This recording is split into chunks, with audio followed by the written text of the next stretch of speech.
Okay, magandang araw po sa lahat mga boss. Paniki House Project, Part 21. So, Green Meadow Subdivision. So, update po tayo rito.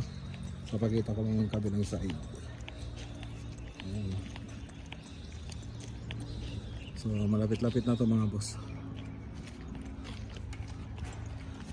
Ayan. So, dun sa parapet, yung hardiplex natin, minamasilyan po nila ng epoxy NB. Tapos, naglalagay din sila ng fiber tape.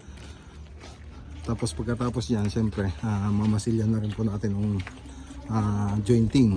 O kaya pwede rin yung skim coat dyan. Okay, so dito nakapag-sealing na po tayo. Tapos yung mga door jamb, ayan, nakapag-primer na. Pero dun sa taas, nag-aspe na po tayo dun. Yung mga door jamb po dun. Tapos dito, ang kulang na lang dito yung glass dito.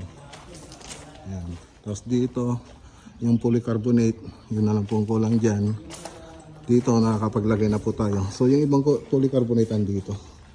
Kakabit na lang. So dito tayo sa kabilang side sa service area. Ayan.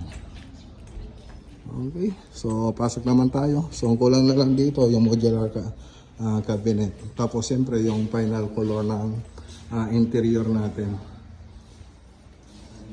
Tapos dito, ang kulang lang dito yung ibang accessories. Ay, nilagay na pala yung grout na lang po mga boss ang wala pa rito. Siyempre, pintura sa ceiling. Tapos dito sa kabilang kwarto, yun din yung ano dito, yung salamin natin dyan. Okay. So, punta naman po dito. Dito nga, tingnan nga natin dito mga boss.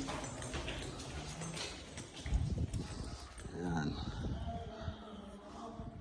Ayos.